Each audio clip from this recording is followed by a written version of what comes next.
ओम नम शिवाय, जय भोलेनाथ, जय पशुपतिनाथ। पशुपतिनाथले हामी सबै नेपालीमा सकारात्मक सोच्ने शक्ति दिउन्।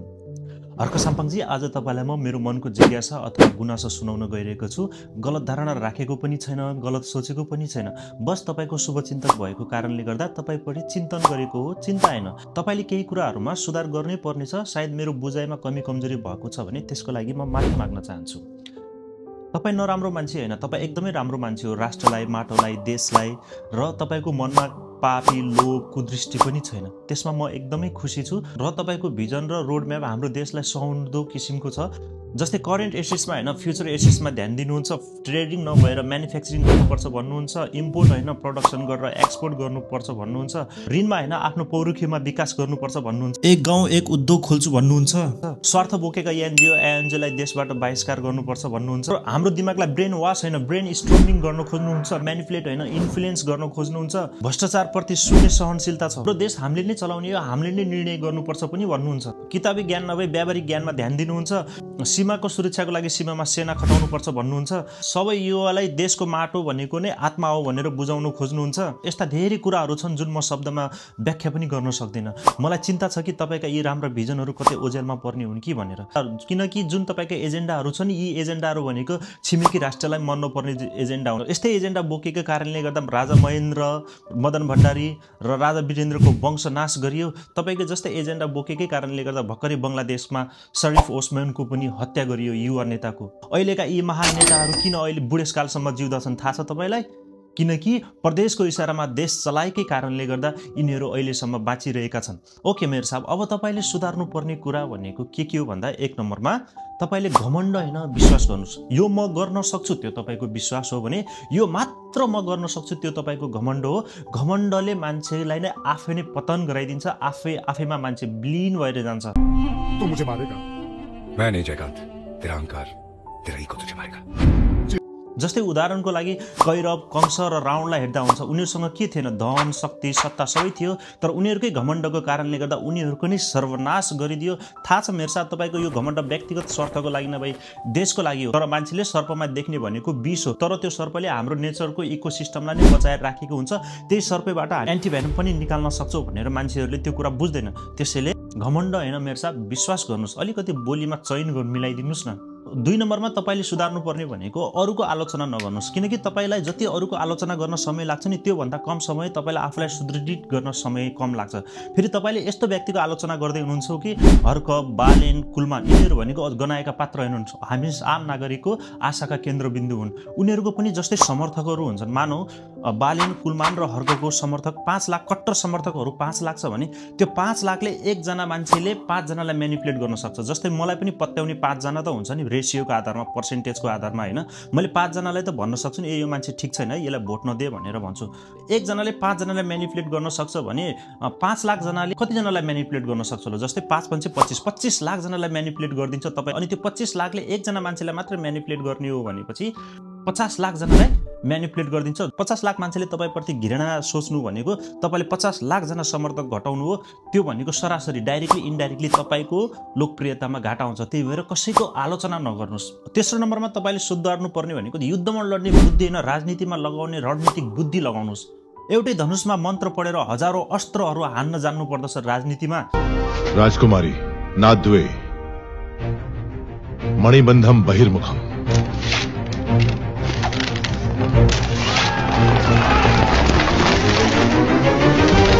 तेजा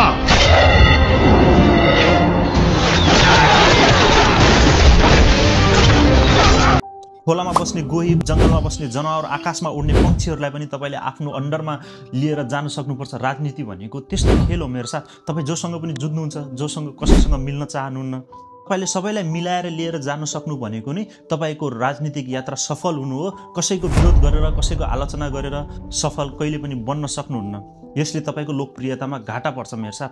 नराम्रो मान्छेलाई पनि राम्रो बनाएर तपाईँले अगाडि बढाउन सक्नुपर्छ भने त्यो तपाईँको खुबी हो। बल्ल तपाईँलाई नेता भनिन्छ। राम्रो कुरालाई त सबैले समर्थन गरिहाल्छ नि।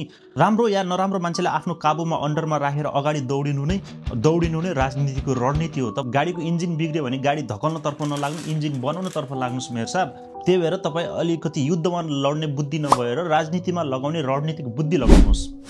चौथो नम्बरमा तपाईँले सुधार्नु पर्ने कुरा भनेको फेसबुकमा तपाईँले लगाम लाउनु पर्यो कि तपाईँको फेसबुकको स्ट्याटसको सप्लाई हाई छ तर मार्केटमा त्यसको डिमान्ड छैन भने त्यसको भ्यालु घट्छ भनेको त्यो तपाईँको लोकप्रियता घट्नु हो, तपाईँलाई महत्त्व नदिनु हो, जुन भनेको सरासरी तपाईँको प्रतिष्ठामा घाटा हुन्छ यस्तो कुराहरूले। 5 नम्बरमा तपाईँले सुधार्नु पर्ने भनेको हरेक कुराको जवाब दिइराख्नु पर्ने आवश्यकता छैन। मौन बस्नु न, मौन पनि एउटा शक्तिशाली जवाफ हो। नेताले बोलेको हरेक कुरा स्लोगनमा हुन्छ। बोली भन्ने चिज यस्तो चिज हो, हाम्रो शत्रु पनि हो मित्र पनि हो। एकचोटि बोलिसकेको कुरा हामी दोबारा फिर्ता पनि लिन सक्दैनौँ, त्यही भएर बोल्नुभन्दा अगाडि हामीले 10 चोटि सोच्नुपर्ने हुन्छ। तपाईँ हरेक कुरामा प्याटर बोल्यो भने तपाईँलाई त्यति महत्त्व सोच्दैन र तपाईँको कुरामा मान्छेले त्यति चासो पनि दिँदैन। यो कुराले तपाईँलाई नै क्षति गरिरहेको हुन्छ। अनि सबैभन्दा महत्त्वपूर्ण कुरा, तपाईँले अरूको कुरा सुन्ने गर्नुहोस्। मेरो जो मान्छे अरूको कुरा सुन्दैन त्यो मान्छे के कुरा बुझ्दा पनि बुझ्दैन। अरूको कुरा उसको राम्रो कुरा होस् नराम्रो कुरा सुन्ने बानी बसाल्नुहोस्, किनकि तपाईँले बिर्सेको कुरा उसले सम्झाइदिनु पनि सक्छ र तपाईँले छुटाएका कुराहरू उसले एक शब्द बोलिदिँदाखेरि पनि त्यो शब्दमा जोडेर तपाईँ एउटा सेन्टेन्स बनाउन सक्नुहुन्छ। त्यही भएर मेरो साहब अरूको कुरा पनि सुन्नुहोस्, अरूको सल्लाह पनि लिनुहोस्, वान म्यान आर्मी नबन्नुहोस्। यी कुराहरू तपाईँले सुधार्नु भएन भने यी यस्ता हतियार हुन् तपाईँलाई स्वयं मारिरहेको हुन्छ, जुन कुरा तपाईँलाई थाहा नै हुँदैन।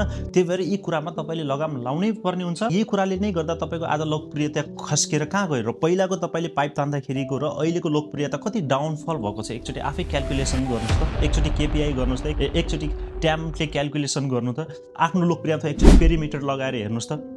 तपाईँलाई साथ सपोर्ट कसले दिएको थिएन? सारा मान्छेले सपोर्ट दिएको थियो। तपाईँको यस्तै किसिमका व्यवहारले गर्दा तपाईँले आफू भएको छ, जुन कुरा तपाईँले अहिलेसम्म पनि हिँड्दा रहेछ। पहिलाको तपाईँको समर्थक पुरा देशभरि थियो भने अहिले एउटा समुद्रमा आएर खुम्चिएको छ। जो मैले दोष लगाएको होइन, तपाईँको सभामा आएका मान्छेहरूलाई मैले ट्र्याकिङ गरेर भनेको हो। कस्ता मान्छेहरू तपाईँको सभामा आइरहेका छन् पनि ट्र्याकिङ गर्नु न, तपाईँको केपीआई ट्र्याकिङ गर्नुहोस् न। मेरो साहब एकचोटि फ्ल्यासब्याक फर्केर हेर्नुहोस् त, तपाईँको पहिलाको लोकप्रियता र अहिलेको लोकप्रियतामा कति डाउनफल भएको छ। तपाईँले एकचोटि क्यालकुलेसन गर्नुहोस् त मेरो साहब। समर्थक मनबाट होइन, गणितमा क्यालकुलेसन गर्नुहोस् त एकचोटि। त्यही भएर प्लिज मेरो साहब यी बानीहरू तपाईँले सुधार्नुहोस्। यदि तपाईँले यी बानीहरू सुधार्नु भएन भने तपाईँलाई नै हानि गर्छ, तपाईँलाई नै क्षति गर्छ। त्यही भएर यी बानीहरू तपाईँले अवश्य सुधार्नु होला। अनि सबैजनालाई म एउटा प्रश्न के गर्न चाहन्छु, यदि कुनै पनि नेताले कुनै पनि पार्टीले आफ्नो एजेन्डामा देशमा उत्पादन गर्नुपर्छ भन्ने एजेन्डा राख्दैन नि, हो त्यो मान्छे विदेशबाट परिचालित मान्छे हो। किनकि यो जियो पोलिटिक्स भू राजनीतिसँग रिलेटेड कुरा हो। किनकि सामान्य उदाहरणको लागि विनोद चौधरीले चाउचाउ उत्पादन प्रोडक्सन अथवा म्यानुफ्याक्चरिङ गर्छ भने जस्तै उसको सप्लायर्स, डिस्ट्रिब्युटर, डिलर, भेन्डर्स, प्रमोटर्सहरूले विनोद चौधरी बराबर पैसा कमाउन सक्दैन नि। विनोद चौधरीले जति रोजगार दिएको हुन्छ त्यो सप्लायर्सहरूले विनोद चौधरी बराबर रोजगार दिन सक्छ नि? हो सक्दैन। हो अरू देशबाट सामान ल्याएर हामी बेच्नु भनेको कि हामी त्यो देश बराबर हामी धनी बन्न सक्छौँ? सक्दैनौँ नि। यसमा फेरि ट्यारिफ र ट्रेड वारको कुराहरू हुन्छ। यो ट्यारिफ र ट्रेड वारको दुईटा कुरालाई उनीहरूले अस्त्र बनाएर जहिले पनि हाम्रो पोलिटिक्स क्याच गरिरहेको हुन्छ। जस्तै इन्डियाले ल यो तेरो संविधानमा यो चिज परिवर्तन गर भन्छ, नेपाली पोलिटिसियन राजनीतिले त्यो कुरा मानेन भने चामल रोकिदिउँ, आलु रोकिदिउँ भनेर धम्काएर त्यो कानुनै परिवर्तन गर्न लाउँछ। पोलिटिक्स फ्रिडम भन्ने हुँदैन। त्यही भएर यी कुराहरू मुख्य रूपमा ध्यान दिनु होला। जसले जित्यो भने नयाँ दलले जित्नुपर्छ। हाम्रो बच्चाहरूले राम्रो अङ्क ल्याएन अथवा फेल भयो भनेर हामी स्कुलै परिवर्तन गर्ने मान्छे, यी अपराधीहरूले हाम्रो देश नै फेल गराइसके। अब यिनीहरूलाई परिवर्तन गर्ने कि नगर्ने जवाफ दिनुहोस्। अनि अर्को महत्त्वपूर्ण कुरा, जसले जातीय राजनीति गर्न खोज्छ नि तिनीहरूलाई चाहिँ सेतो दही नभएर कालो दही खुवाइदिनु होला।